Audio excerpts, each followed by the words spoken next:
All right, and off we go. Welcome back to Programming Life for Success. It's really about programming life for success. It's not just 1 year. And I hope that if at least one of you, or two of you, or three of you start adopting this system, because really I've searched for, I don't know how many years, more than a decade. And there's really nothing out there. But you have to try it for yourself. And hopefully you pick maybe a goal or two or three tops to start working on this, because you'll find out very quickly it's a lot of work. So to not get flustered and frustrated, I would recommend a short list of goals. And today is a very interesting session because I want to talk about the very last step. And you can still achieve whatever you want with your with this process, with this journey. But if you don't deal with the negative emotions, you you will not feel happy, and you'll achieve everything you want in your life, but you won't have balance. You won't have emotional stability, and that's why this step is so important. And I'm sharing with you how to deal with negative emotions, how to cope with them. And this comes from the teachings of one of the great Tibetan masters. His name is Pavon Rinpoche, and I'm going to share with you some of the tools in the modern language, in the modern interpretation. I'll try to be visual, and so that you sort of remember it like a movie. So it puts a seed in your mind and you can come back to it. It's a lot of work to work on negative emotions. And I'm sure many of you have tried different techniques, but I just want to ask you one question as far as negative emotions. Do you believe you can manage them? Do you believe that you have the power to control them? Just type 1 for yes, 2 for no in the chat box, and I will share my screen, my presentation in the meantime. 1, you can control. 2, you can't. Coping with negative emotions is the topic of today's discussion. And so Naomi is pretty good at that. Natasha, not always, sometimes. Good. So some of you are better than me. But for the majority of people, if we could manage our emotions fully, we will never feel not just about controlling them. We would never feel it's about navigating them. Yes, it's about observing them. But if we could completely control them, we would never feel unhappy. Nobody gets up in the morning and goes to work and says, let me be really angry today. Nobody really does it. Let me get pissed off and let's yell at people. And anger is the most destructive emotion, because if you look at the history of humankind, our recorded history for our civilization, we were probably at peace for about 60 years. When there was no war. It's nothing. It's not it. We're talking millennia. So there is always something going on, and the war is always in the kitchen. The war is always here, in the minds. And if some of you tried to, for instance, meditate, and there is this chatter going on in the most peaceful of environments, so you cannot calm down sometimes, because just those looping patterns going on and on and on. And we chew this gum for years. I can chew the gum for years. I'm really good at that. So something that happened in childhood, and we chew the mom or dad gum for forever. Um, so it is pretty hard to control negative emotions, but it is probably the most important gift we can give to ourselves and our immediate world if we learn how to do it. And if you think about the anger, it never starts how we believe. There are so many grades and shades and colors of this most powerful emotion. And it starts with a little bit of frustration, a little bit hurt, a little bit annoyance, a little bit of sadness. It's like a whiff that wakes up the beast inside. Somebody didn't wipe the table or didn't put the dishes, or the room is messy, and I walk in and my teenager, there's always stuff all over the place. And and it's like this a little annoyance, and it's a little swirl. It's almost, well, somebody didn't close the door, or the fridge. My mom takes the milk from the fridge. She turns to the counter, pours there, pours here. The fridge is open.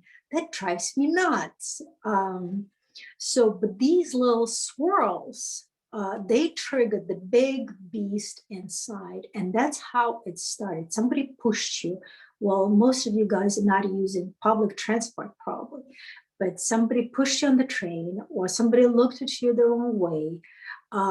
Whatever the little thing, or the wind is blowing and it's not comfortable, any kind of little tiny frustration, know that that's how this little swirl will wake up the beast inside. And before you know, an hour or so later, or two, you will be having, even if your mouth is shut, you will be having a raging war. Let me flip through the sides. So as always, we're recapping, we're talking today about the origins of the beast. I'll pick on anger because it's the most prevalent, but we are humans, and we experience all range of emotions, from jealousy, envy, all of them. We wouldn't be on this planet if we didn't. So we're not immune to any of this stuff. And so we'll talk about how they originate, and I'll give you six tools to cope with them. One will be the master tool, the Godzilla tool, the only tool there exists. And 5, if you can't deal with the Godzilla tool yet, to help you build your muscle. And as far as what we talked about in the prior session, we talked about the coffee meditation, we talked about joy and gratitude, we talked about watering and fertilizing these seeds, because nothing will grow, not in this life, if you don't do that step of watering. And I covered it last time, so please revisit, and please start embedding those, the tool that I shared last time, in your everyday life. It's very hard for us. It's very hard to be happy, for us to experience joy in what we do, in the littlest things. It just is. Just like negative emotion, it's just our original sin. We're built with it. Especially us, for whatever reason. So, but with all of that baggage, with all of that, the goal is one day to master this, and come to the state of, in the East, they call it nirvana. And nirvana is Kurt Cobain, but it is also a state of no negative emotions, nothing. It is the peace that cannot be unsettled. It is the joy that never leaves, the happiness that never goes. Doesn't matter what happens outside. when you achieve that state of no negative emotions, you're experiencing nirvana. So hopefully, one day we will have that achieved. And it's a wonderful idea. It's a wonderful goal to strive for. It's the biggest gift to the world. So 99% of all of our problems, of all of our pain, is due to our negative emotions. 99%. So it's topic, the conversation to be had. Now,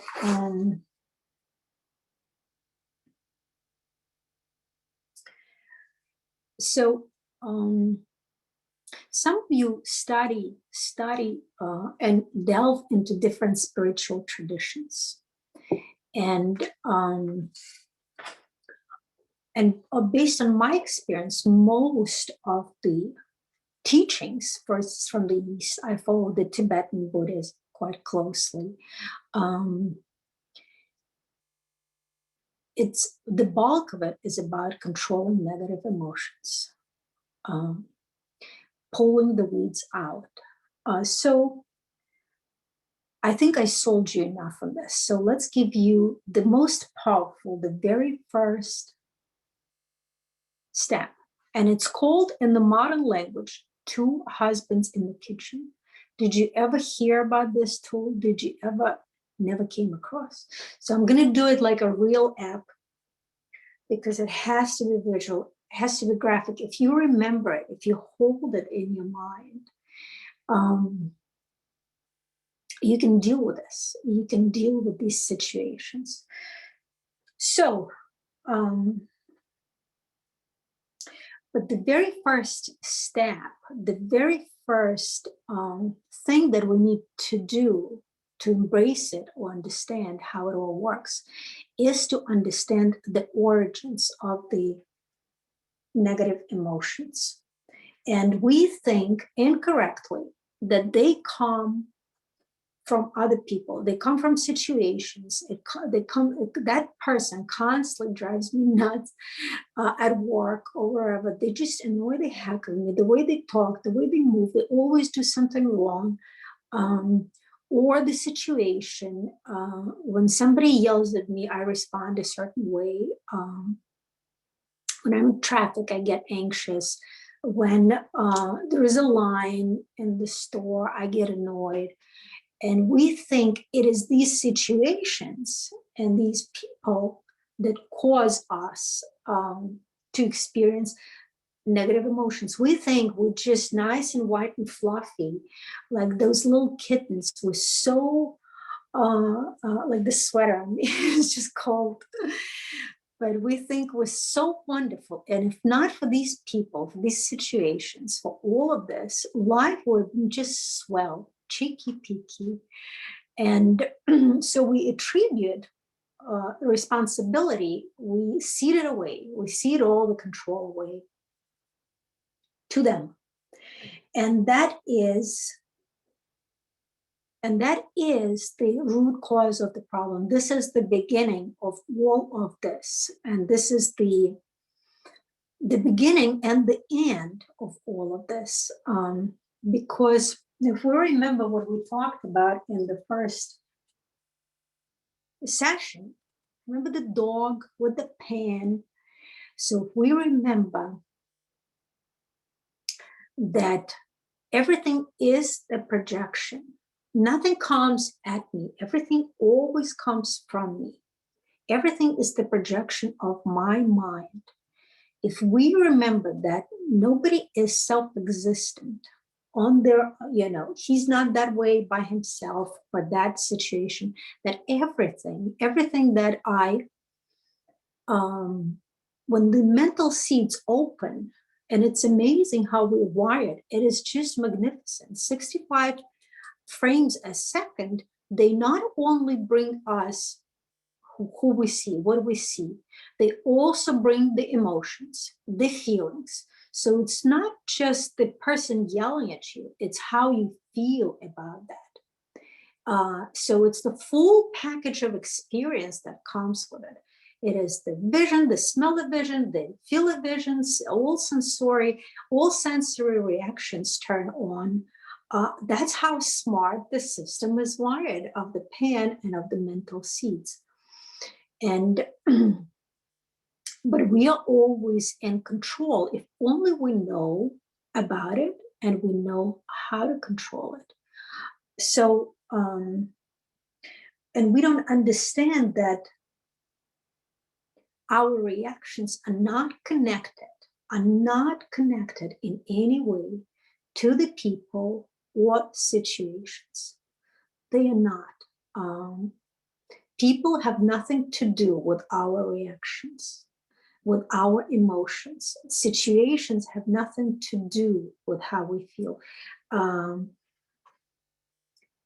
So to explain that a little bit more, there could be the same situation, but different people respond differently to it, react differently to it, hear differently, feel differently. Same situation, there could be 10 of us and we all respond differently. Same person, and for somebody it sounds rude, horrendous, the emotions that they experience are just overpowering, and somebody doesn't hear any rudeness. So we could all be in the same, it's like the pan and the dog and the ant and the human all responding differently. And if you understand that how I feel, oh, Naomi also had a problem with Zoom. Well, this my seed comes from me, but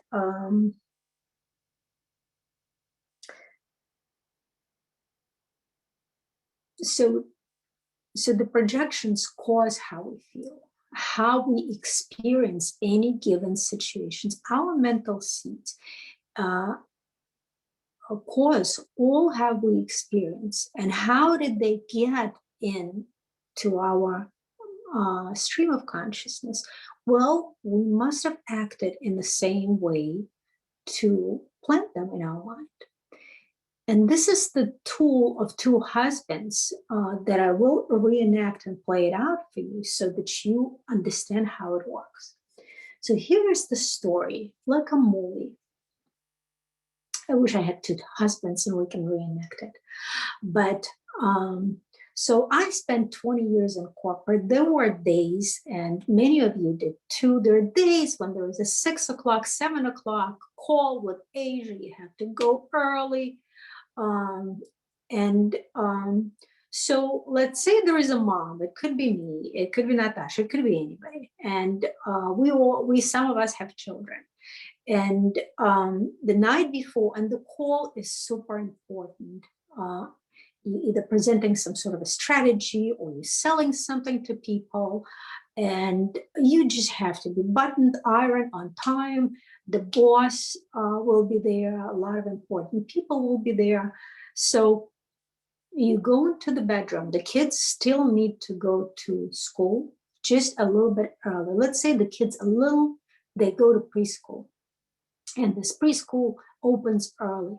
All they need to do is dress, and or the kids go to school, like regular school. They need to dress, be packed, quickly, boom, boom, boom, and you're driving and dropping them before 7 o'clock in school so that you can make that meeting on time and not sweating. So you go into the bedroom and you say, well, Paulina and Sasha, I have this mega meeting. Oh, my heart is pounding. I'm so nervous. I have to present. It's just, oh my goodness, I need your help. I have to be early. It's Asia, talking to Chinese, and I need to drop you in school early. Please, could you please help me get up in the morning early and be ready? We're leaving right on the dot. And of course, the kids say, yeah, okay, we'll do. And the morning comes, and you go and into the room. It's time to run.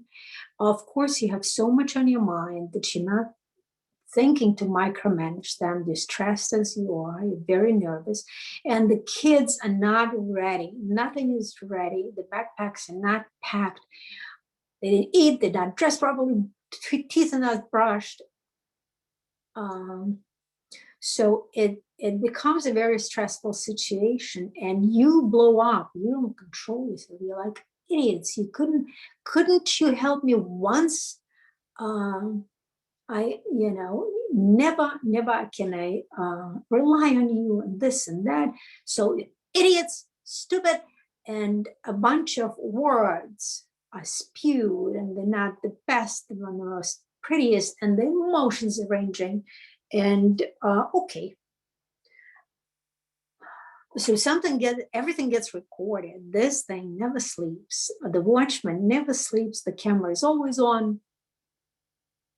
However you play your life, you play it and you watch that movie. So, and then the day was difficult, but the meeting was successful. It just drained you. All of these prep and hey, and it just went, and all you want is pick up some good food, maybe a bottle of wine or something to relax, to soak in, maybe have some meal with the family, with your husband, and just kick back and relax. And you come home. You come home and the door opens. And this husband that you really were hoping to tell him everything about this crazy day and how good it went, and he is just out of the blue. You didn't do anything. He's just yelling at you. And you stupid, you're such an idiot. And you have no idea what is going on. And you are all of a sudden, all you wanted was just relax. And this day never seems to end. And some silly nonsense. You don't even understand what he's yelling about. And your whole world flips upside down. And all you can think about, I didn't do anything. What are you yelling at me about? First, you are upset because this person is yelling at you for no reason. And of all the people who you so counted on to relax. And so you start saying, wait, I didn't do it. I didn't do anything. And but he doesn't stop. And then you get really mad. You start yelling back. And this is how, and you don't really connect what happened in the morning. It could have happened a year ago, could have happened 5 days ago, who knows when. But it got recorded and it just played back. It matured, it got watered, because you get angry often, you get frustrated often. It is watering and fertilizing. So that's why the negative stuff pops up so easy. We fertilize it 24/7 sometimes. So there's no connection between what happened in the morning and what happened now. There's really none of it. All you see, this screaming man coming at you, and you respond to it. And that is the first husband. And that husband never existed, never will. The husband that just yells and you didn't do anything. I hear a lot, I didn't do anything, because one of my children always says, I didn't do anything. She's yelling, she's there, I didn't do anything. And it's so obvious that she did. And because I follow this system, I kind of know. So, but But if you think that he is your husband, that's where your problems start. That's where you continue to rewrite the same story. And the wise people say that it only takes one time to develop a habit. One time, one chip, there is a habit. One yell, there is a habit. That's how powerful these seeds are. And the same is true about the positive. But so the first one yells, and you don't understand the origin of this anger. You do not connect it to you. And that is the tragedy of our life. Because if I yell at my kids and a second later the husband comes and yells at me, I would know exactly, I would connect the two. I would know exactly where it comes from. Or I kill the mosquito and the minute later I get a headache. I would know exactly how I created it. But it takes time for these seeds, like in farming, to grow. And that is the tragedy, because there is always a time needed to grow and cultivate, sometimes longer. Sometimes it takes a very long time, and because of this time gap, we're not connecting the two together. And the husband that is real is the husband number two. He has a pen next to him. He is a pen. And that husband is called, I yell at my kids in the morning. He's not, I didn't do anything husband, nasty, mean husband yelling at you. He is the husband that is a pen. He's empty, devoid of his own movie projection on you. Projection is on me. Projection is mine. And this is the essence of it. If you can understand this simple yet very profound, don't be fooled. Every word in this real lab is very profound. But if you remember the two husbands in the kitchen just for 5 seconds, but next time you'll remember for 10 seconds, the next time you'll remember for 20 seconds, and all you need to do is shut up. Just this. All you need to do is this, because as soon as you open your mouth, you create another yelling husband and another yelling husband, and that's a self-propelling. So all we need to understand and remember, he's a pen. Remember to shut up, just to shut up. That will be a huge winning battle. It will be a huge winning battle, because next time your emotions won't be as vigorous, as vivid. And we're not talking about suppressing. This is not, the psychology is like, don't bottle it in, go yell, go scream, don't boil it because it's going to destroy. It's not about that. It's about understanding the pan. It's about diffusing it with the profound wisdom of how the reality works. And you simply dissolving this, and it gets easier, but it is hard at the beginning. And because it is hard in the beginning, I have 5 more tools for you, and they will help you build the muscle, because it is hard. And I've been practicing this for a while. So here are the 5 more tools. Let's see if I have slide. No. So let me stop sharing, because I really wanted to have one visual in your mind, and that's the visual of the 2 husbands, and let it sink in.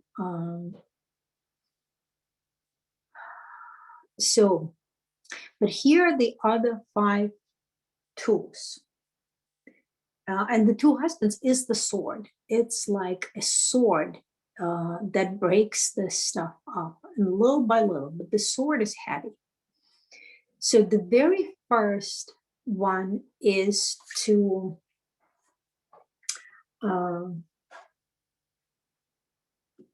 avoid. You avoid. So let's say you know you cannot control, you know you cannot hold the sword. So the best thing is to go into the bathroom, sit at the toilet, and remember the pen, and just let it diffuse with the help of the pen for a little bit. Let the emotions stop simmering and stay as long as you need. But it's better than opening the mouth and saying the same thing over and over. So you have to start stopping it. And it's a temporary patch. You will probably cook it inside and say something later, but you delayed. And it's a beautiful thing. The camera recorded a delay, and it will be easier for you to delay later and later and later, longer and longer and longer. And at some point, it will just go away completely. So the first thing is toilet, bathroom. You sit there and just avoid the situation, because you cannot control yourself at this point. So it doesn't spiral. You just remove yourself from it. The second one is, they say avoid the vampires, emotional vampires, but the biggest vampires are the digits. What the vampires do, they spin our mind. So I could take a phone and go check Facebook, Instagram, then Messenger. So I can go, and then I ran out of it. I already checked everything. So I go again. So my mind only gets agitated from it. And they suck energy, they trigger. Whatever you see triggers something in your mind and gets anxious. So the best thing is to switch and do coffee meditation. Any meditation, but coffee meditation would be awesome. And that's avoiding the scenarios where you are unconsciously triggered. Whenever we watch something, watch social media, you saw somebody this, that, all of a sudden you're envious, you're jealous, you who knows what else, you're angry, you're annoyed. And it happens so quickly with the social media. It happens instantly because the screen is constantly moving. There's constantly something. You can't even control what goes through your mind. It's so fast. That was two, the vampires. Coffee meditate them away. Number three is people.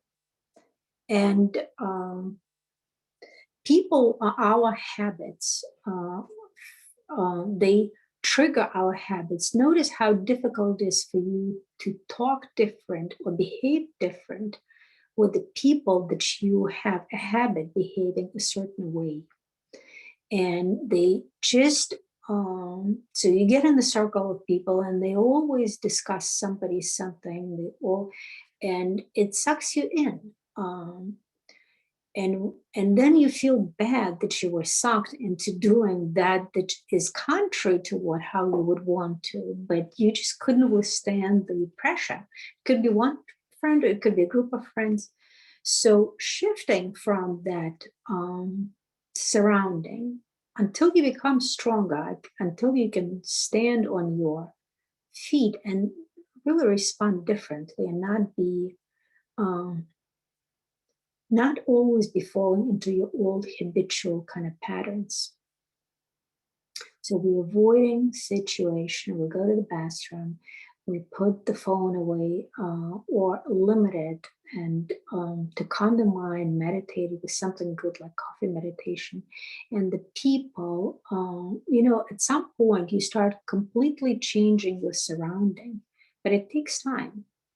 Um, and sometimes you just don't feel comfortable avoiding the situations or the people. And it takes practice. Number four, this is one of my favorite ones. I practiced it for quite a bit. It is called 1 Mississippi, 2 Mississippi, 3 Mississippi, 5 Mississippi, and you do it for 5 seconds. It's a 5-second rule. So keep your mouth shut for 5 Mississippi. And literally count, and so he's yelling, he's telling you stuff, or she or he, whatever the situation, and you're like 1 Mississippi, 2 Mississippi, 3 Mississippi, do 5, then blow up, then do whatever you need to do. Then you can do it for 10 seconds, 10 Mississippi, then you do it for 20 seconds. So you get really stronger. This is probably the best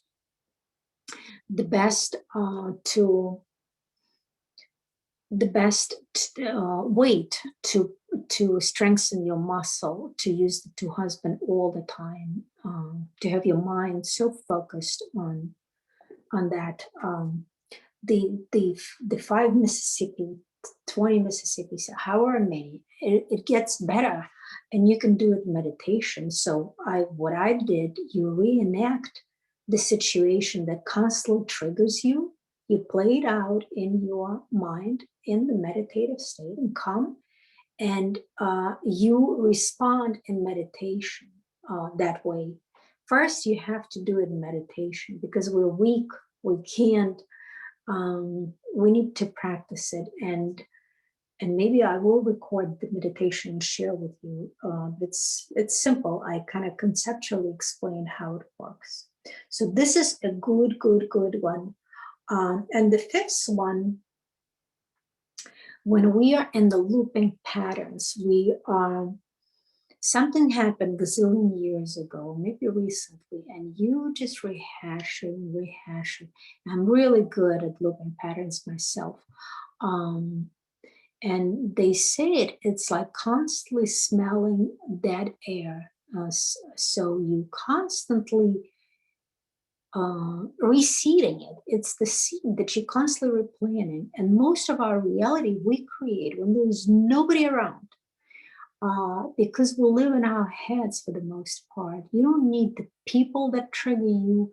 You just play back how something happened, was hurtful, somebody said something, and you having full-blown conversation 24/7 sometimes. You just blah, blah, blah, blah, blah, blah. And just think how many seeds you've planted if there are 65 a second. Oh my goodness. So when do you think this loop is going to break? Not anytime soon. If you're constantly looping in your mind, nothing will ever break. And I had that situation with work, and you already have a new job, you already have a new boss, but no, that thing is deep, and you just looping and looping. Every chance something triggers, the CD starts turning on. So,